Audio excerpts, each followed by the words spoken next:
നമ്മളിന്ന് BEGC 108 ആണ് കേട്ടോ നോക്കാൻ പോകുന്നത്. ഒരുപാട് ആളുകൾക്ക് എക്സാം ആയി എന്ന് പറഞ്ഞിരുന്നു.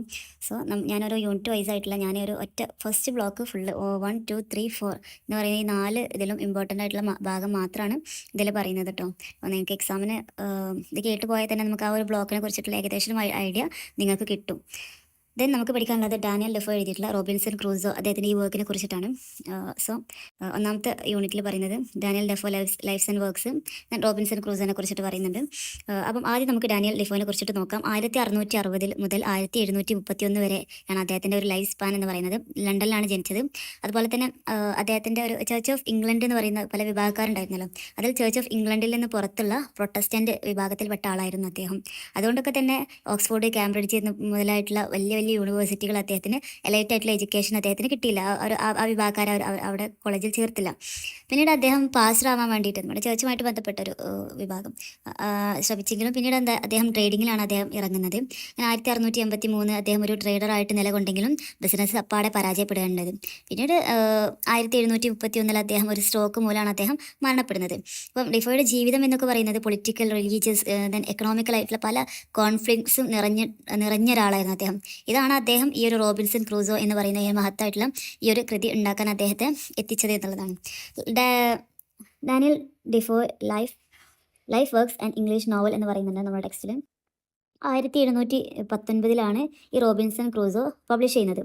അതുവരെ അദ്ദേഹം പാംപ്ലെറ്റ്സ്, ദെൻ പീരിയോഡിക്കൽസ്, പൊളിറ്റിക്കൽ ആയിട്ടുള്ള എസ്സേസ് ഇങ്ങനത്തെയൊക്കെയാണ് അദ്ദേഹം എഴുതിയിരുന്നത്. ദെൻ നമുക്ക് ആദ്യം തന്നെ റോബിൻസൺ ക്രൂസോൻ്റെ ഒരു സമ്മറി നോക്കാം. വളരെ മനോഹരമായിട്ടുള്ളൊരു സ്റ്റോറിയാണ്. ഇതിങ്ങനെയൊന്നും അല്ല പറയൽ. ഓരോ കാര്യങ്ങളും വളരെ എന്താ പറയുക, നമുക്ക് ആഴത്തിൽ നമുക്കത് ഉൾക്കൊള്ളാൻ പറ്റുന്ന രീതിയിലുള്ളൊരു എഴുത്താണ്.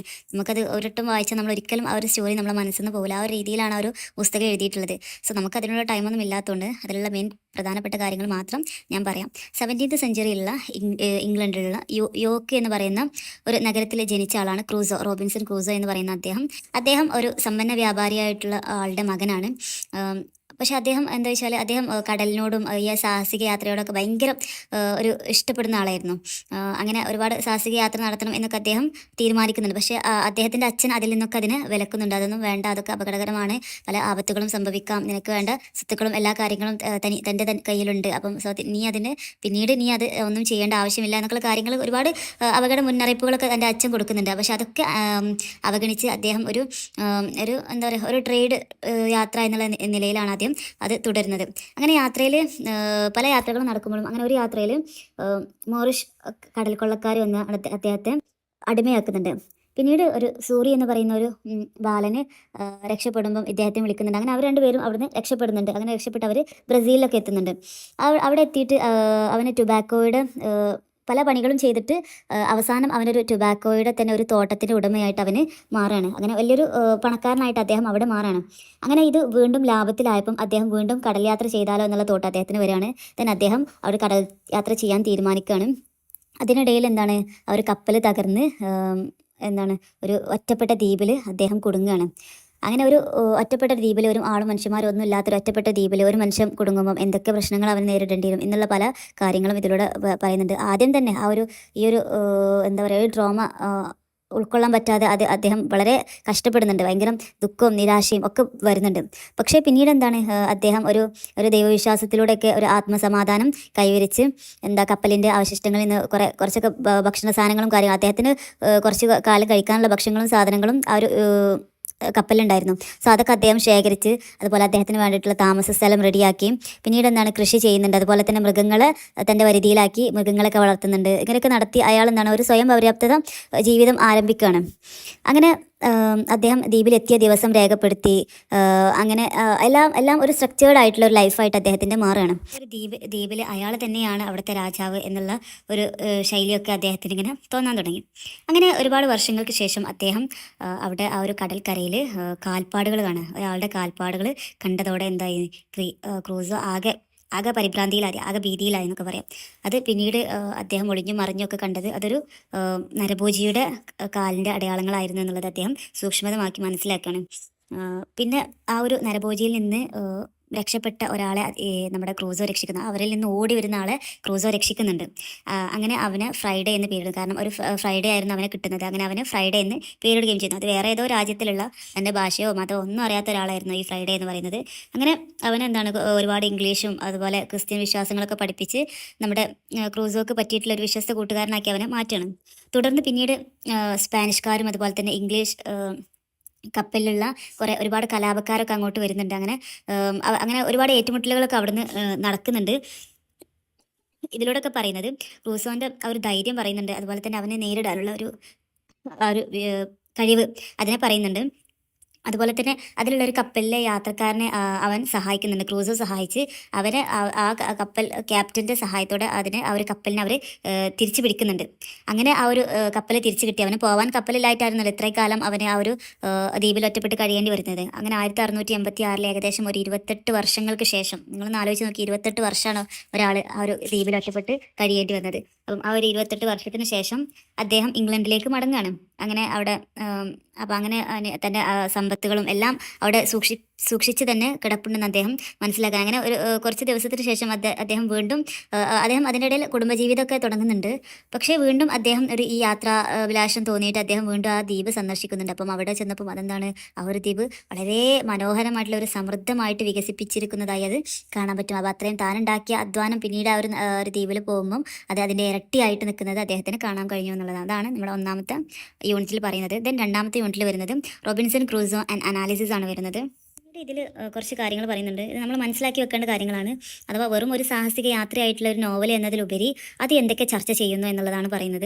കാരണം ആ ഒരു കാലഘട്ടത്തിൽ ഉണ്ടായിരുന്ന പല കാര്യങ്ങളും ഇതിൽ ഈ ഒരു നോവലിൽ നമുക്ക് കാണാതെ വരികൾക്കിടയിലൂടെ മാത്രം വായിക്കുമ്പോൾ കണ്ടെടുക്കാൻ പറ്റുന്ന ചില തീംസും കാര്യങ്ങളൊക്കെ ഇതിൽ വരുന്നുണ്ട്. പലരും ഇതിനെ വിമർശനാത്മകമായിട്ടും പറയുന്നുണ്ട്. അപ്പം ഒരു ക്രിട്ടിക്കൽ അനാലിസിസ് എന്നുള്ള രീതിയിലാണ് ഇതിൽ ഏകദേശമൊക്കെ വരുന്നത്. ഇപ്പം ഇതൊരു സാഹസിക യാത്രമായിട്ട് മാത്രം വായിക്കാൻ പറ്റൂല. നേരെ മറിച്ച് എന്താണ്, ഒരു പ്രൊട്ടസ്റ്റന്റ്, ഒരു ക്രിസ്ത്യാനിറ്റി റിലീജിയൻ തോട്ട്, ദെൻ ഇൻഡിവിജ്വലിസത്തിനെ കുറിച്ചിട്ട് പറയുന്നുണ്ട്, ഗ്രോത്ത് ഓഫ് ക്യാപിറ്റലിസത്തെ കുറിച്ചിട്ട് പറയുന്നുണ്ട്, കോളനിയലിസത്തിനെ കുറിച്ചിട്ട് പറയുന്നുണ്ട്, എക്സ്പ്ലോയിറ്റേഷൻ ഓഫ് നാറ്റീവ്സ്. ഇതൊക്കെ ഈ ഭാഗങ്ങളൊക്കെ നിങ്ങൾ ഓർത്ത് വെക്കാം. ഇതൊക്കെയായിരുന്നു പ്രൊട്ടസ്റ്റന്റ് വിഭാഗം തമ്മിലുള്ള പ്രശ്നം ഉണ്ടായിരുന്നല്ലോ. അതുപോലെ അഥവാ പ്രൊട്ടസ്റ്റന്റ് വിഭാഗം ക്രിസ്ത്യാനിറ്റി വിഭാഗം തമ്മിലുള്ള ഒരു പ്രശ്നം. അതുപോലെ തന്നെ ഒരു religion thought, then individualism, then growth of capitalism, then colonialism and the exploitation of the natives. ഈ പോയിന്റുകളൊക്കെ ഓർത്ത് വെക്കുക. നിങ്ങൾ ഈ ഒരു റോബിൻസനെ കുറിച്ചിട്ട് എന്തൊരു ക്രിട്ടിക്കൽ അനാലിസിസ് പറഞ്ഞാലും നിങ്ങൾക്ക് ഇതിനെക്കുറിച്ചിട്ട് എഴുതാം. അതുപോലെ തീംസിലൊക്കെ നമുക്ക് ഇൻക്ലൂഡ് ആക്കി എഴുതാൻ പറ്റുന്ന പോയിന്റ്സാണ്. തീംസൊക്കെ നമുക്ക് ഇനി നോക്കാനുണ്ട് കേട്ടോ. അപ്പം ഇത് പഠിച്ചു വെച്ചാൽ നിങ്ങൾക്ക് എങ്ങനെ വേണമെങ്കിലും ഏത് രീതിയിലും ആണെങ്കിലും നിങ്ങൾക്ക് അതിനെ ഏതിലും ഉൾക്കൊള്ളിക്കാൻ പറ്റും. ദെൻ ക്രിട്ടിക്കൽ അനാലിസിസ് ഫസ്റ്റ് 1 എന്ന് പറയുന്ന ഒരു ഇതിലെന്താ പറയുക ചോദിച്ചാൽ, ഈ ഒരു സ്റ്റോറി അദ്ദേഹം ഉണ്ടാക്കുന്നത് അലക്സാണ്ടർ സെൽക്കിർക്കിൻ്റെ ഒരു യഥാർത്ഥ ജീവിതമായിട്ട് ബന്ധപ്പെട്ട ഇതിൽ നിന്നാണ് അദ്ദേഹത്തിന് ഈ ഒരു റോബിൻസൺ ക്രൂസോ എന്ന് പറയുന്ന ഒരു കൃതിക്കുള്ള പ്രചോദനം അദ്ദേഹത്തിന് കിട്ടുന്നത്. അഥവാ ഇതിൽ തൻ്റെ അച്ഛൻ പോവണ്ട എന്ന് പറഞ്ഞിട്ടും അദ്ദേഹം തൻ്റെ അച്ഛനൊന്നും വക വെക്കാതെയാണ് അദ്ദേഹം പോകുന്നത്. അപ്പം അദ്ദേഹത്തിൻ്റെ നിലപാട് എന്ന് പറയുന്നത് ഈ ഒരു ഇംഗ്ലണ്ടിലുള്ള ഒരു മൊണാർക്കിയുടെ ഒരു സ്വഭാവം, അതുപോലെ തന്നെ ഒരു ജക്കോബൈറ്റ് റിബല്ലിയൻ്റെ ഒക്കെ ഒരു സിംബലൈസ് ചെയ്തിട്ടാണ് ഇതിൽ നമ്മുടെ ഈ ഒരു നോവലിൽ പറയുന്നത് എന്നുള്ളതാണ്. അപ്പം അദ്ദേഹം പോകണ്ട എന്ന് പറഞ്ഞിട്ടും പിന്നീട് പോകുന്നത് എന്താണ്, ഇംഗ്ലണ്ടിലെ ഒരു മൊണാർക്കി സിസ്റ്റത്തെയാണ് അവിടെ പറയുന്നത് എന്നുള്ളതാണ്. അങ്ങനെ അദ്ദേഹം തൻ്റെ അച്ഛൻ്റെ ഉപദേശം കേൾക്കാതെ പോയിട്ടുണ്ടെങ്കിൽ അദ്ദേഹം ദുരിതത്തിലാവുന്നുണ്ട്. പക്ഷേ പിന്നീട് വീണ്ടും അതിൽ നിന്ന് കരകയറുമ്പോൾ വീണ്ടും ഒരു സാഹസിക യാത്രയ്ക്ക് പോകാൻ തന്നെ അദ്ദേഹം തീരുമാനിക്കുന്നുണ്ട്. അതുപോലെ ഇതിൽ പറയുന്ന മറ്റൊരു കാര്യമാണ് സൂറി എന്ന് പറയുമ്പം ആ ഒരു ബാലനെ കുറിച്ചിട്ട് പറയുന്നുണ്ടല്ലോ. അങ്ങനെ അവർ അടിമയാക്കിയിട്ട് വെച്ചിരുന്ന അവിടെ നിന്ന് ഇവർ രണ്ടുപേരും, ഈ ഒരു ബാലനും അതുപോലെ തന്നെ റോബിൻസൺ ക്രൂസോയും അവിടുന്ന് രക്ഷപ്പെടുന്നുണ്ട്. ഈ റോബിൻസൺ ക്രൂസോനെ രക്ഷപ്പെടുത്താനുള്ള കാരണം ഈ സൂറിയാണ്. പക്ഷേ ഇതൊന്നും ആരുടെ മനസ്സിലില്ല, ക്രൂസോയുടെ മനസ്സിലില്ല. അങ്ങനെ ക്രൂസോ തന്നെ സൂറിയെ വേറൊരാൾക്ക്, ഒരു പോർച്ചുഗീസുകാരന് വിൽക്കുന്നുണ്ട്. ഇവിടെ കാണുന്നത് ക്രൂസോയുടെ ഒരു റേഷ്യലായിട്ടുള്ള ഒരു സുപ്പീരിയോറിറ്റി, ഒരു കോളനിസ്റ്റ് ആറ്റിറ്റ്യൂഡൊക്കെയാണ് ഇവിടെ ക്രൂസോയിൽ നമുക്ക് കാണാൻ പറ്റുന്നത്. അതുപോലെ തന്നെ ക്രൂസോ അദ്ദേഹം ഒരു അടിമത്തത്തിൻ്റെ വേദന, അതിൻ്റെ ക്രൂരതയൊക്കെ അദ്ദേഹം തിരിച്ചറിഞ്ഞു. കാരണം അദ്ദേഹം ഒരു അടിമയായിട്ട് നിന്നിരുന്നല്ലോ. പക്ഷേ എന്നിരുന്നാലും അദ്ദേഹം ഇതിനൊന്നും ചോദ്യം ചെയ്യുന്നില്ല. മറിച്ച് ഒരു ബ്രിട്ടീഷ് ട്രേഡിങ്ങിൻ്റെ ഒരു ഭാഗം മാത്രമാണ് ഈ ഒരു സ്ലേവറി എന്നൊക്കെ പറയുന്നതാണ് അദ്ദേഹം വിശ്വസിച്ചത്. ഇതൊക്കെ നമുക്കൊരു ഒരു ക്രിട്ടിക്കൽ അനാലിസിസിൽ നമുക്ക് ഉൾപ്പെടുത്താൻ പറ്റുന്ന കാര്യങ്ങളാണ് കേട്ടോ. ദെൻ പാർട്ട് 2 അതിൽ പറയുന്നത് റോബിൻസൺ ക്രൂസോ എന്ന് പറയുന്ന ഒരു നോവൽ ഒരു ക്യാരക്ടർ സെൻട്രൽ ആയിട്ടുള്ള ഒരു നോവലാണ്. നമ്മൾ റോബിൻസൺ ക്രൂസോയെ മാത്രം ബന്ധപ്പെടുത്തി വരുന്ന ഒരു സ്റ്റോറിയാണ്. ഈ ഒരു സ്റ്റോറി എന്ന് പറയുന്നത് റിലീജിയസ് ദെൻ സെക്യുലറിസ്റ്റ് തമ്മിലുള്ള മാറ്റങ്ങളും അതുപോലെ തന്നെ ഒരു കാലബോധവും അതുപോലെ തന്നെ ഒരു നരേറ്റീവ് സ്റ്റൈലും ഒക്കെ ഈ ഒരു സ്റ്റോറിയിൽ പ്രത്യക്ഷപ്പെടുന്നുണ്ട്. അപ്പോൾ ദ്വീപിൽ ഒറ്റപ്പെട്ട ക്രൂസോ അദ്ദേഹത്തിൻ്റെ ഒരു ഭയം മുതൽ അദ്ദേഹം ആദ്യം അനുഭവിച്ച ആ ഒരു ദുഃഖം ആ ഒരു വിഷമം മുതൽ പിന്നീട് ആ ദ്വീപിനെ അദ്ദേഹം ഒരു വാസയോഗ്യമാക്കുന്നത് വരെ ആ ഒരു കാലഘട്ടം എന്ന് പറയുന്നത് 18th സെഞ്ചുറിയിലെ യൂറോപ്പ് അനുഭവിച്ചിട്ടുള്ള ദ മോഡേൺ വേൾഡ് കോൺഷ്യസ്നെസ് ഒരു ലോകബോധം എന്നൊക്കെ പറയാം, അതിനെയാണ് ഇവിടെ റിഫ്ലക്റ്റ് ചെയ്ത് കാണിക്കുന്നത് എന്നുള്ളതാണ്. അപ്പോൾ അഥവാ ഒരു വശത്ത് ദൈവവിശ്വാസം ശക്തമായിട്ട് നിലനിൽക്കുമ്പം മറുവശത്ത് എന്താണ് അതിന് നേരെ ഓപ്പോസിറ്റായിട്ട് ശാസ്ത്രത്തിലും അതുപോലെ തന്നെ സെക്യുലറിസ്റ്റിലും ഒക്കെ ആ ഒരു ചിന്തകളൊക്കെ ആയിരുന്നു ഒരു ഭാഗത്ത് ഉയർന്നു വരുന്നത്. ഇതൊക്കെയാണ് അവിടെ അങ്ങോട്ടും ഇങ്ങോട്ടും വൈരുദ്ധ്യമായിട്ട് ഇവിടെ പറയുന്നത്. അതുപോലെ ദ്വീപിൽ എന്താണ് ആ ഒരു അച്ഛൻ്റെ നിയന്ത്രണങ്ങളൊന്നുമില്ല. നേരെ മറിച്ച് അവിടെ അദ്ദേഹം കാണുന്നത് ഒരു ദൈവത്തിൻ്റെ ഒരു പ്രോവിഡൻസ്, ഒരു ദൈവകൃപയാണ് അദ്ദേഹത്തിന് അവിടെ അദ്ദേഹത്തെ അവിടെ നിയന്ത്രിക്കാനുണ്ട്. ആ ദൈവത്തിനോടുള്ള ഒരു ഇഷ്ടം അതുപോലെ ചെയ്യുന്ന ഒരു ഇതും ആണത് മാത്രമാണ് അവിടെ കാണാൻ പറ്റുന്നത്. അങ്ങനെ അദ്ദേഹം പിതാവിൻ്റെ ഉപദേശം നിരസിച്ചെങ്കിലും പിന്നീട് അദ്ദേഹം പശ്ചാത്താപം തോന്നുകയും ചെയ്യുന്നുണ്ട്. പക്ഷേ അവിടെ എന്താണ് അയാൾക്ക് സ്വയം നിലനിൽക്കാനുള്ള ആഗ്രഹങ്ങളും തമ്മിലുള്ള ഒരു സംഘർഷമാണ് നമുക്കിവിടെ കാണാൻ പറ്റുന്നത്. അതാണ് ഈ ഒരു ദ്വീപിലെ ജീവിതത്തിൻ്റെ അടിസ്ഥാനം എന്ന് പറയുന്നത്. എങ്ങനെയൊക്കെയാണെങ്കിലും അദ്ദേഹത്തിന് സ്വയം ഒരു നിലനിൽപ്പുണ്ടല്ലോ, ആ നിലനിൽപ്പിനുള്ള ആഗ്രഹം തമ്മിലുള്ള ഒരു സംഘർഷം ആണ് ഈ ഒരു ദ്വീപിലെ ജീവിതത്തിൻ്റെ അടിസ്ഥാനമായിട്ട് ഇതിൽ പറയുന്നത്. അതുപോലെ തന്നെ ക്രൂസോ തൻ്റെ ഈ അവസ്ഥയെ ബൈബിളിലുള്ള യോന, ജോബ്, വഴിതെറ്റിയ മകൻ ഇവരുടെയൊക്കെ ജീവിതവുമായിട്ട് അദ്ദേഹത്തിൻ്റെ ജീവിതത്തെ തമ്മിൽ ബന്ധിപ്പിക്കുന്നുണ്ട്. പിന്നെ അതുപോലെ ദ്വീപിൽ ക്രൂസോ ഭയക്കുന്നത് ശത്രുക്കളെയല്ല, നേരെ മറിച്ച് അദ്ദേഹത്തിൻ്റെ ഒരു ക്രമമില്ലാത്ത ഒരു നിയമം ഇല്ലാത്ത ഒരവസ്ഥയാണ് അവന് ഭയന്നിരുന്നത്. അങ്ങനെ അവരെന്താണ് ആ ഒരു ദ്വീപിനെ തന്നെ ബൈബിളിൽ പറഞ്ഞ പോലെ ഒരു ഏദൻ തോട്ടം പോലെ അതിനെ ക്രമപ്പെടുത്തി എടുത്തതാണ്. കൂടെ ഓരോ കാര്യങ്ങൾ ചെയ്ത് അതിനെ ക്രമപ്പെടുത്തി എടുത്തതാണ്. വേറൊരു കാര്യം പറയുന്നത് അദ്ദേഹം കുടിലിന് സമീപം ധാന്യങ്ങൾ വളർന്നത് കാണുന്നുണ്ട്.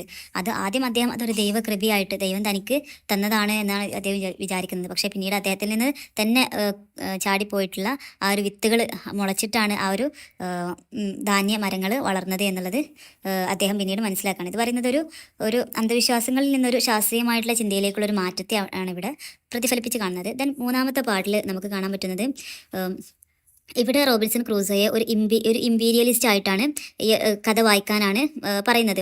അഥവാ ഈ ക്രൂസോ ദ്വീപിൽ താമസമാക്കുന്ന ഒരു രീതി, അദ്ദേഹം അവിടെ താമസമാക്കുന്ന ഒരു രീതി എന്താണ്, ഒരു യൂറോപ്യൻ പുരുഷാധിപത്യത്തെയും അതുപോലെ തന്നെ ഒരു സാമ്രാജ്യത്വ മനോഭാവത്തെയൊക്കെയാണ് ഇവിടെ പ്രതിഫലിപ്പിക്കുന്നത്.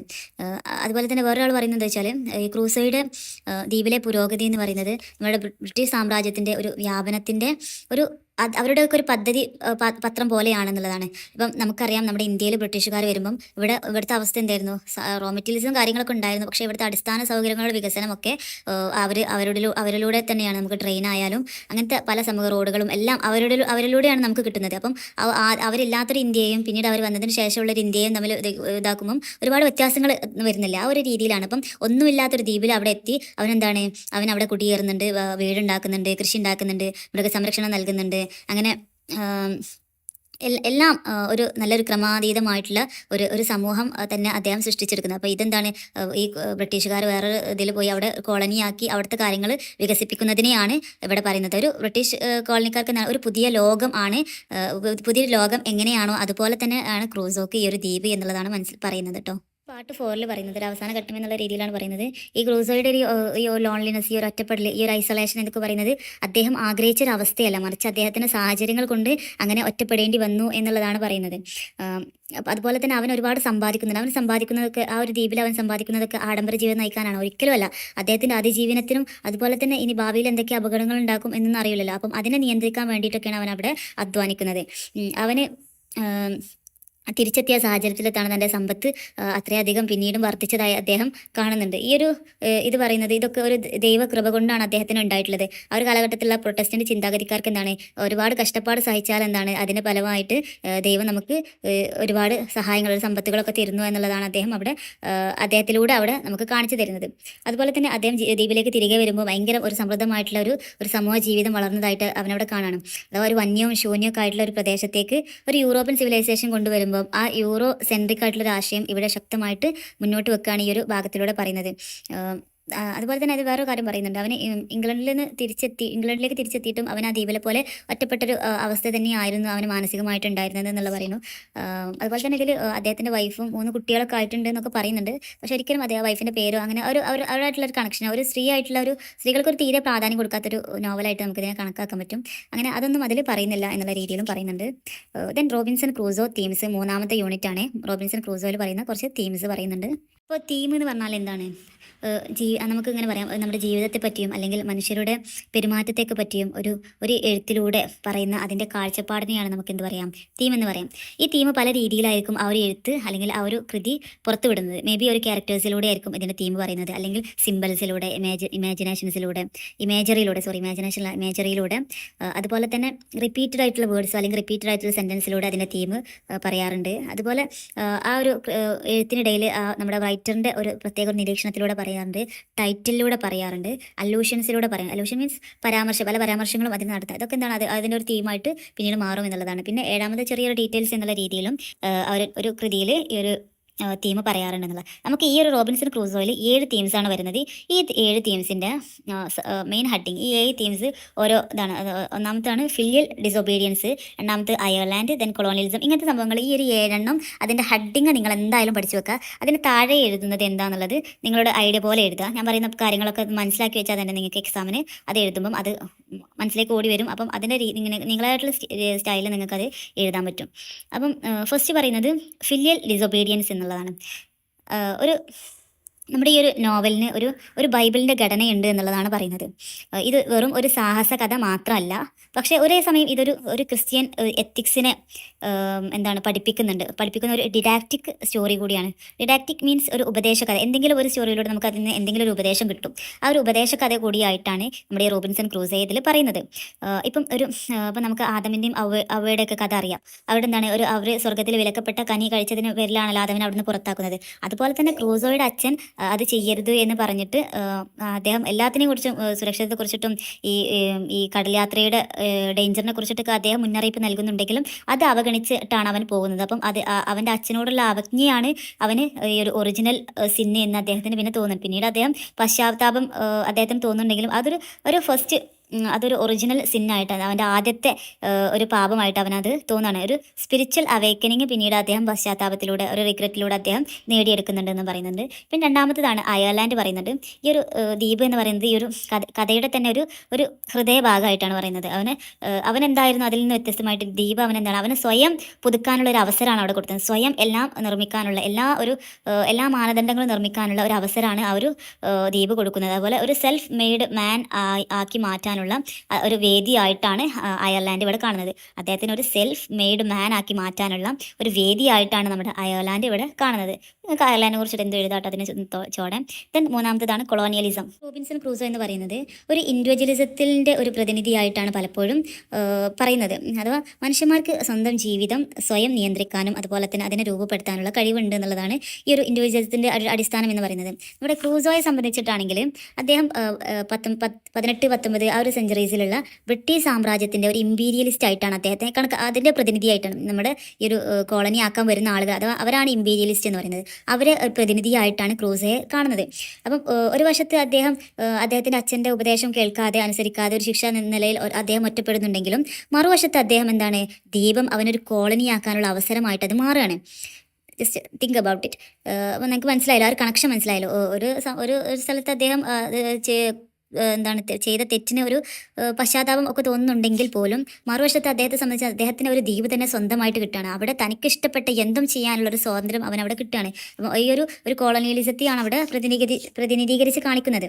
അപ്പം അതുപോലെ തന്നെ അവനൊരു വൈറ്റ് സുപ്രീമിസ്റ്റ് ഒരു ഐഡിയോളജി ഉള്ള ആളായിരുന്നു. ഈ വെള്ളക്കാർ എന്നുള്ള ഇതുള്ള ഒരാളായിരുന്നു. അതിൽ നിന്ന് അദ്ദേഹം മാറുന്നില്ല എന്ന് പറയുന്നു. അതുപോലെ ഫ്രൈഡേ അവനൊരു ബ്ലാങ്ക് സ്ലേറ്റ് ആയിട്ടാണ് കണ്ടിരുന്നത്. അപ്പം അവൻ്റെ ഭാഷ അതുപോലെ തന്നെ അവൻ്റെ മതവും ഒക്കെ ഫ്രൈഡേയിൽ അടിച്ചേൽപ്പിക്കാനാണ് അദ്ദേഹം ശ്രമിച്ചിട്ടുണ്ടായിരുന്നത്. അതുപോലെ തന്നെ അവനൊരു ഒരു ഫ്രണ്ട് എന്നുള്ള ഒരു താഴ്ന്ന ഒരു ആരുടെയൊക്കെയോ സഹായം വേണ്ട ഒരാൾ എന്നുള്ള രീതിയിലാണ് ഫ്രൈഡേ അവന് ആ ഒരു സ്റ്റോറി ത്രൂ ഔട്ട് കാണുന്നത്. ആ ഒരു കാര്യങ്ങളൊക്കെയാണ് അതിൽ പറയുന്നത്. ദെൻ സിവിലൈസേഷൻ വേഴ്സസ് സാവേജറി പറയുന്നത്, ക്രൂസ് ആ ഒരു ദ്വീപിൽ ഒറ്റപ്പെടുന്നുണ്ടെങ്കിലും പല സമയത്തും അവനൊരു ഒരു കമ്പാനിയൻ ഉണ്ടായിരുന്നെങ്കിൽ എന്ന് അദ്ദേഹം ആഗ്രഹിക്കുന്നുണ്ട്. പക്ഷേ അങ്ങനെയൊക്കെ ആണെങ്കിലും അദ്ദേഹത്തിന് ഫ്രൈഡേ സുഹൃത്തായിട്ട് കിട്ടിയപ്പോൾ ഒരിക്കലും അവനെ ഒരു ഇക്വാലിറ്റി ഉള്ള ഒരാളായിട്ട് അദ്ദേഹം കണ്ടിരുന്നില്ല. മറിച്ച് അവന് എന്തൊക്കെ ആവശ്യങ്ങളുണ്ട്, ഒരു എപ്പോഴും ഒരു സഹായം ചോദിക്കുന്നവൻ എന്നുള്ള ഒരു രീതിയിലാണ് ഫ്രൈഡേ അദ്ദേഹം കാണുന്നത്. അതുപോലെ ഫ്രൈഡേ തനിക്ക് കീഴടങ്ങി എന്നുള്ള ഒരു തോന്നൽ അദ്ദേഹം സന്തോഷമൊക്കെ അദ്ദേഹത്തിന് നൽകുന്നുണ്ട്. ഇതിലൂടെ പറയുന്നത് നമ്മുടെ ക്രൂസോയെ ഒരു സിവിലൈസേഷൻ എന്ന ആശയത്തിൻ്റെ ഒരു പ്രതിനിധിയായിട്ടും ഫ്രൈഡേ സാവേജറിയിലൂടെയാണ്, അഥവാ ഈ ആരാണോ ഇത് അടിച്ചേൽപ്പിക്കുന്നത് അവനാണ് സിവിലൈസേഷന്, അതുപോലെ അത് ആരെയാണോ അടിച്ചേൽപ്പിക്കുന്നത് അവനാണ് സാവേജറി. ഈ രണ്ട് പ്രതിനിധിയായിട്ട് അവർ രണ്ടുപേരെയും ഇതിൽ രൂപപ്പെടുത്തുന്നുണ്ട് പറയുന്നത്. അതുപോലെ തന്നെ അവൻ്റെ ആ ഒരു അവനെ രക്ഷിച്ച ബാലനെ അടിമയാക്കിയിട്ട് പിന്നെ അവനെ വിൽക്കണം, അവിടെ നിന്ന് രക്ഷിച്ച് പിന്നീട് അവനെ അടിമയാക്കി വിൽക്കുന്നുണ്ട്. പക്ഷേ ഈ ഒരു സമയത്ത് അവന് ഖേദം പ്രകടിപ്പിക്കുന്നുണ്ട്. പക്ഷേ അവൻ ഖേദം പ്രകടിപ്പിക്കുന്നത് എന്തിനാണ്? ആ ഒരു മനുഷ്യബന്ധത്തിൻ്റെ പേരിലാണ്, ഒരിക്കലും അല്ല. ആ ഒരു എത്തിക്സ് കൊണ്ട് അല്ല. പിന്നെ എന്തിനാണ്? അതിൽ അവന് സാമ്പത്തികമായിട്ട് പ്രയോജനം ഒന്നും കിട്ടാത്തതിൽ അവന് പിന്നീട് റിഗ്രറ്റ് തോന്നി എന്നുള്ളതാണ് പറയുന്നത്. പിന്നീട് പറയുന്നതാണ് ഇൻഡിവിജ്വലിസം. ഈ ഒരു ഇൻഡിവിജ്വലിസത്തിന് പറയുന്നത് ഒരു കാലഘട്ടത്തിൽ ഉയർന്നു വരുന്ന ഒരു മിഡിൽ ക്ലാസിൻ്റെ മൂല്യങ്ങളുമായിട്ട് ആഘോഷിച്ചിട്ടാണ് പല വിമർശകരും ഇതിനെ പറഞ്ഞിട്ടുള്ളത്. ഒരു ഇൻഡിവിജ്വലിസം മീൻസ് ഒരു വ്യക്തിവാദം എന്ന് പറയുന്നത് സമൂഹത്തിൽ നിന്ന് ഒറ്റപ്പെട്ടാലും അതുപോലെ തന്നെ പാരമ്പര്യമായിട്ടുള്ള സ്ഥിരമായിട്ടുള്ള ആചാരങ്ങളൊക്കെ ഉപേക്ഷിച്ചാലും സ്വന്തം ഭാഗ്യം തേടൽ, ഇതിലൂടെയാണ് ഈ ഒരു ഇൻഡിവിജ്വലിസം രൂപപ്പെടുന്നത്. സ്വന്തം അദ്ദേഹത്തിന് എല്ലാത്തിനുള്ള കഴിവുണ്ട്, അദ്ദേഹത്തിൻ്റെ ജീവിതം തന്നെ രൂപം മാറ്റാനും നിയന്ത്രിക്കാനുള്ള കഴിവ് ഒരാൾക്കുണ്ട് എന്നുള്ളതാണ് ഇൻഡിവിജ്വലിസത്തിൻ്റെ ബേസിക് ആയിട്ടുള്ളൊരു വാദം എന്ന് പറയുന്നത്. അപ്പം ഈ ഒരു കാര്യം അങ്ങനെയൊക്കെയാണെങ്കിൽ പോലും ഒരു രീതിയിൽ നോക്കുകയാണെങ്കിൽ ഈ ഒരു ക്രൂസോയുടെ സ്വാതന്ത്ര്യബോധം എന്ത് നഷ്ടപ്പെടുത്തുന്നുണ്ട്? അവൻ്റെ ഫാമിലി ആയിട്ടുള്ള ഒരു കണക്ഷൻ അവൻ നഷ്ടപ്പെടുത്തുന്നുണ്ട്. അതുപോലെ തന്നെ ഒരു സാമൂഹികമായിട്ടുള്ള സ്ഥിരതയെ ഇത് ചോദ്യം ചെയ്യുന്നുമുണ്ട് എന്നുള്ളതാണ്. അപ്പം ഈ ഒരു ഇൻഡിവിജ്വലിസം എന്ന് പറയുന്നത് ഒരു കുടുംബപരമായിട്ടുള്ളത്, അത് ആ ഒരു കുടുംബത്തിൽ ഒരു വിള്ളൽ ഉണ്ടാക്കുന്ന ഒരു സംഭവമാണ്. തൻ്റെ അച്ഛനെ അനുസരിക്കാതിരിക്കുക എന്നൊക്കെ പറയുന്നത് അയാളെ സംബന്ധിച്ച് അതൊരു ഇൻഡിവിജ്വൽ ആയിരിക്കും. പക്ഷേ ആ ഒരു ഫാമിലിയെ സംബന്ധിച്ച് അതെന്താണ്? ഒരു വേണ്ടാത്ത ഒരു അല്ലെങ്കിൽ ആ ഒരു ഫാമിലിക്ക് അതീതമല്ലാത്തൊരു പ്രവൃത്തിയായിട്ട് നമുക്ക് കാണാം. ഇത് പറയുന്നതാണ് താബൂല രസ, ഒരു ബ്ലാങ്ക് സ്ലേറ്റ്. അതാണ് അതിൻ്റെ ഒരു മീനിങ് എന്ന് പറയുന്നത്. ഈ ബ്ലാങ്ക് സ്ലേറ്റ് എന്ന് പറയുന്നതിൻ്റെ ഒരു മെയിനായിട്ടുള്ളൊരു തീം തന്നെയാണ്. കാരണം ഇത് ജോൺ ലോക്കിനെ പോലുള്ള ആളുകൾ പറയുന്നത് എന്താ വെച്ചാൽ, ഒരു ജനന സമയത്ത് മനുഷ്യൻ്റെ മനസ്സ് എന്ന് പറയുന്നത് ഒരു സ്ലേറ്റ്, ഒന്നുമില്ലാത്തൊരു സ്ലേറ്റ് പോലെയാണ്. പിന്നീട് അവന് അനുഭവങ്ങളിലൂടെ ആണ് അവന് അറിവ് രൂപപ്പെടുത്തുന്നത്. അതാണ് പിന്നീട് ഈ ഒരു ആശയം ഈ ഒരു റോബിൻസൺ ക്രൂസോയിൽ ഓവറോൾ എല്ലാ ഭാഗത്തും ഒരു വീണ്ടും റിപ്പീറ്റ് ആയിട്ട് വരുന്നുണ്ട്. കാരണം എന്താണ്, അവന് ജനിക്കുമ്പം അവനൊന്നുമില്ല, പക്ഷേ പിന്നീട് അവൻ്റെ അനുഭവങ്ങളിലൂടെയാണ് അവന് അറിവ് കിട്ടുന്നത് എന്നുള്ളത് ഇത് പറയുന്നത്. അതുപോലെ തന്നെ ഈ ഒരു റോബിൻസൺ ക്രൂസോ എന്ന ബുക്ക് ഒരു കുട്ടികളെ സംബന്ധിച്ച് ഇതൊരു സാമൂഹിക ഉള്ളവനായിട്ട് മാറാൻ ഇത് സഹായിക്കുന്നു എന്നുള്ളതാണ്. നമ്മുടെ ക്രൂസോൻ്റെ ജീവിതം എന്താണ്, അദ്ദേഹം അച്ഛൻ്റെത് തെറ്റിച്ച് പോയിട്ട് പിന്നീട് അദ്ദേഹം അനുഭവിക്കുന്ന ഒരു ഇതൊക്കെ എന്താണ്, കുട്ടികളെ സംബന്ധിച്ച് ഒരു സാമൂഹിക ഉത്തരവാദിത്വം ഉണ്ടാക്കാനും സഹായിക്കുന്നുണ്ട്. അതുപോലെ തന്നെ ഈ റോബിൻസൺ ക്രൂസോ എന്ന് പറയുന്നത് ഒരു ബിൽഡിംഗ്സ് റൊമാൻ, ഒരു സ്വഭാവ വികസന കഥയായിട്ട് നമുക്ക് കാണാൻ പറ്റും. ഇതൊക്കെ ഒരു വിദ്യാഭ്യാസ രീതിയിലൊക്കെ ഇതിനെ ഉൾപ്പെടുത്തിയിട്ടുണ്ടെന്ന് പറയുന്നുണ്ട്. അതുപോലെ ഈ നമ്മുടെ റോബിൻസൺ ക്രൂസോ ഫ്രൈഡേ ഒരു താബൂല രസിയായിട്ട് കാണുന്നെന്ന് പറയുന്നത്, അത് ഓൾറെഡി നേരത്തെ പറഞ്ഞു. അദ്ദേഹത്തിൻ്റെ മതവും അദ്ദേഹത്തിൻ്റെ ഭാഷയൊക്കെ നമ്മുടെ ഫ്രൈഡേയിൽ അടിച്ചേൽപ്പിക്കാൻ വേണ്ടിയിട്ടാണ് അദ്ദേഹം ശ്രമിക്കുന്നത്. സോ ആ ഒരു കാര്യങ്ങളൊക്കെയാണ് അതിൽ പറയുന്നത്. പിന്നീട് പറയുന്നതാണ് റോബിൻസണേഡ്സ് എന്ന് പറയുന്നത്. എന്താണ് ഈ റോബിൻസണേഡ്സ്? ഇത് അറിഞ്ഞിരിക്കേണ്ട ഒരു സംഭവമാണ്. ഇത് നമ്മുടെ ഈ ഒരു റോബിൻസൺ ക്രൂസോ എന്ന് പറയുന്ന ഈ നോവലിൻ്റെ അപാരമായിട്ടുള്ള വിജയം കൈവരിച്ചതിന് ശേഷം ഉണ്ടായിട്ടുള്ള ഒരു പുതിയ സബ് ജോണറാണ് എന്ത്, റോബിൻസണേഡ്സ് എന്ന് പറയുന്നത്. അപ്പം ഇതിലുള്ള ഈ റോബിൻസൺ ക്രൂസോയിലുള്ള പല സംഭവങ്ങളും ഉൾപ്പെടുത്തി വരുന്ന എഴുത്തിനെയാണ് എന്ത് പറയുന്നത്, ആ ഒരു നോവലിനെ അല്ലെങ്കിൽ കഥ ഒക്കെയാണ് എന്ത് പറയുന്നത്, റോബിൻസണേഡ്സ് എന്ന് പറയുന്നത്. അപ്പം അതിന് കുറച്ച് സവിശേഷതകൾ എന്താ വെച്ചാൽ, അതിലൊരു ഷിപ്പ് വർക്ക് ഉണ്ടാവും, ഒരു ഷിപ്പ് മറയിൽ അപകടങ്ങൾ ഉണ്ടാവും ആ ഒരു സ്റ്റോറിയിൽ. അതുപോലെ തന്നെ ഒറ്റപ്പെട്ട പ്രദേശങ്ങളിലുള്ള ഒരു ജീവൻ മരണ പോരാട്ടങ്ങളൊക്കെ ആ ഒരു പുസ്തകത്തിലുണ്ടാവും. അതുപോലെ തന്നെ യൂറോപ്യൻ കഥാപാത്രങ്ങളുടെ സാഹസികമായിട്ടുള്ള യാത്രകളുണ്ടാവും. അതുപോലെ അറിയാത്ത അന്യഭൂമികളൊക്കെ നമ്മുടെ ദ്വീപ് കൈവശപ്പെടുത്തുന്ന പോലെ അങ്ങനത്തെ കൈവശപ്പെടുത്തലുകൾ അതിലുണ്ടാവും. അതുപോലെ തന്നെ നമ്മുടെ ക്രൂസോ ഇതിലെന്താണ്, വീട്ടുപണികൾ ചെയ്യുന്നുണ്ട്, ആഭ്യന്തര ജീവിതമൊക്കെ ഇതിൽ കാണിക്കുന്നത്. കാരണം അദ്ദേഹം തന്നെയാണ് എല്ലാ കാര്യങ്ങളും അദ്ദേഹം തന്നെയാണ് ചെയ്തിരുന്നത്. അപ്പം ആ ഒരു രീതിയിലുള്ള ആഭ്യന്തരമായിട്ടുള്ള ജീവിതവും അതുപോലെ തന്നെ വീട്ടുപണികളൊക്കെ ഈ ഒരു റോബിൻസണേഡ്സ് എന്ന് പറയുന്ന ഈ ഒരു വിഭാഗത്തിൽ പ്രധാനമായിട്ടുള്ള ഘടകങ്ങളാണ് എന്ന് പറയുന്നത്. അപ്പം അതൊരു പ്രത്യേക ഒരു വിഭാഗമായിട്ട് തന്നെ ഉയർന്നു. എന്തിനെ കൊണ്ട്? റോബിൻസൺ ക്രൂസോ എന്ന് പറയുന്ന ഈ ഒരു എഴുത്തിനെ കൊണ്ട് എന്നുള്ളതാണ് പറയുന്നത്. സോ അതാണ് 3ാമത്തെ യൂണിറ്റ്, അത് കംപ്ലീറ്റ് ആയിട്ടും. ദെൻ 4ാമത്തെ യൂണിറ്റിൽ നമ്മുടെ ക്യാരക്ടറിസ്റ്റിക്സ് ആണ് പറയുന്നത്. റോബിൻസൺ ക്രൂസോൻ്റെ ഫ്രൈഡേൻ്റെ ഒക്കെയാണ്. ഇതിലിപ്പം ഒന്നെങ്കിൽ റോബിൻസൺ ക്രൂസോ അല്ലെങ്കിൽ ഫ്രൈഡേ, ഇവർ രണ്ടുപേരുടെയും ക്യാരക്ടറിസ്റ്റിക്സ് എഴുതാനായിരിക്കും അധികം പറയുക. മെയിനായിട്ട് നമ്മൾ റോബിൻസനെ കുറിച്ചിട്ട് തന്നെ ആയിരിക്കും ചോദിക്കാം. അദ്ദേഹം ഒരു സെൽഫ് മെയ്ഡ് ഹീറോ ആണ്. ഒരു വലിയൊരു കാവ്യത്തിലുള്ള ഒരു വലിയൊരു ഹീറോ ആയിട്ടൊന്നുമല്ല. അദ്ദേഹം തന്നെ സ്വയം ഒരു ഹീറോ ആയിട്ട് മാറുന്നതാണ് കാണുന്നത്. അതുപോലെ തന്നെ ഇൻഡിവിജ്വലിസം, സെൽഫ് സഫിഷ്യൻസി ഇതിനൊക്കെയാണ് അദ്ദേഹത്തിനെ പ്രതിനിധീകരിച്ച് കാണുന്നത്. അതുപോലെ തന്നെ അദ്ദേഹത്തിനൊരു എന്താ പറയുക ഒരു വ്യാപാര ബുദ്ധി അതൊക്കെയാണ് അദ്ദേഹത്തിൻ്റെ സമ്പത്ത് ലാഭം അതൊക്കെ വർദ്ധിക്കുന്നുണ്ട്. അങ്ങനെ ഒരു കഴിവുള്ള ആളാണ് അദ്ദേഹം. അതുപോലെ സൂര്യയെ അദ്ദേഹം വിൽക്കുന്നതിൽ ഒരു റിഗ്രറ്റും അദ്ദേഹത്തിന് തോന്നുന്നില്ല. നമ്മുടെ ഫ്രൈഡേയോടാണെങ്കിലോ അദ്ദേഹം ഭയങ്കര ഒരു റേഷ്യലായിട്ടുള്ള ഒരു ഹയറാർക്കി വെച്ച് പുലർത്തിയിരുന്നു. പിന്നെ സ്ലേവറി, കൊളോണിയലിസം, വൈറ്റ് സുപ്രീമസി ഇതിനോടൊക്കെ ഒരു യോജിക്കുന്ന ഒരു അനുകൂല സമീപനമാണ് അദ്ദേഹത്തിന് ഉണ്ടായിരുന്നത്. പിന്നെ സ്ത്രീകളോടുള്ള അവഗണന എന്നുള്ള രീതിയിലും പറയുന്നുണ്ട്. ദെൻ അദ്ദേഹത്തിന് ഒരു പ്രാക്ടിക്കാലിറ്റി, ഒരു ഇൻഡസ്ട്രി, അദ്ദേഹത്തിന് സ്വന്തമായിട്ടുള്ളൊരു കഴിവും ആ ഒരു ഇതും അദ്ദേഹത്തിനുണ്ടായിരുന്നു. അതുപോലെ തന്നെ ഒരു ക്യാപിറ്റലിസ്റ്റ് മനോഭാവം അദ്ദേഹത്തിനുണ്ടായിരുന്നു. പിന്നെ കൊളോണിയൽ റേസിസ്റ്റ് ആറ്റിറ്റ്യൂഡ്സും അദ്ദേഹത്തിനുണ്ടായിരുന്നു. അത് ആ ഒരു രീതിയിലാണ് അദ്ദേഹത്തെയാണ് ഒരു കോളനിസ്റ്റ് മുഴുവനായിട്ടും ഈ ഒരു പാഠഭാഗത്ത് പ്രതിനിധീകരിച്ചിരുന്നത്. ഇപ്പോൾ സോ അത്രയും ഇത് അദ്ദേഹത്തിൻ്റെ ഉള്ളിലുണ്ടായിരുന്നു എന്നുള്ളതാണ്. ദെൻ ഒരു സൈക്കോളജിക്കൽ റിയലിസം ഉള്ള ആളായിട്ടാണ് അദ്ദേഹം. ഒരു സാധാരണ മനുഷ്യനെ പല സംഘർഷങ്ങളും പല എന്താണ് ബുദ്ധിമുട്ടുകളും അദ്ദേഹത്തിന് മാനസികമായിട്ട് അദ്ദേഹം അനുഭവിച്ചിട്ടുണ്ട്. അങ്ങനെ ഒരാളായിട്ടും പറയുന്നുണ്ട്. പിന്നെ ഓർഡർ ആൻഡ് ഡിസിപ്ലിൻ ആയിട്ട് അദ്ദേഹത്തിൻ്റെ ലൈഫ് മാറ്റിയ ഒരാളാണ് അദ്ദേഹം. ഈ ഒരു കാര്യങ്ങളൊക്കെയാണ് അതിൽ പറയുന്നത്.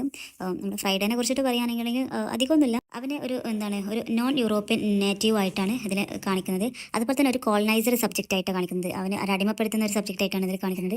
ഒരു ഫ്രൈഡേ നമുക്കറിയാം ഒരു താബുല രസ ആയിട്ടാണ് കാണിക്കുന്നത്. അവൻ്റെ Christianity, English language, English life style ഇതൊക്കെ അവനെ അടിച്ചേൽപ്പിക്കുകയാണ് ചെയ്യുന്നത്. ഒരു മാസ്റ്റർ സ്ലേവ് റിലേഷൻഷിപ്പിൻ്റെ ഒരു പ്രതീകമാണ് അവനെന്നാണ് പറയുന്നത്. അപ്പം ഇത്രയും കാര്യങ്ങളാണ് ഇതിൽ ഇമ്പോർട്ടൻ്റ് ആയിട്ട് പറയുന്നത്. സോ ഇത്രയൊക്കെ ഉള്ളൂ. ഡീറ്റെയിൽ ആയിട്ട് പിന്നീട് ആവശ്യമുള്ളവർക്ക് ഞാൻ ഓരോ യൂണിറ്റ് വൈസ് പിന്നീട് ചെയ്തു തരാം. ഇത് അത്യാവശ്യക്കാർക്ക് ചെയ്ത വീഡിയോ ആണ്. സോ അതിൻ്റേതായിട്ടുള്ള ലിമിറ്റേഷൻസ് ഉണ്ടാവും. സോ കഴിയുകയാണെങ്കിൽ ഇന്ന് തന്നെ രണ്ടാമത്തെ ബ്ലോക്കും കൂടെ ഞാൻ ഇടാൻ നോക്കാം.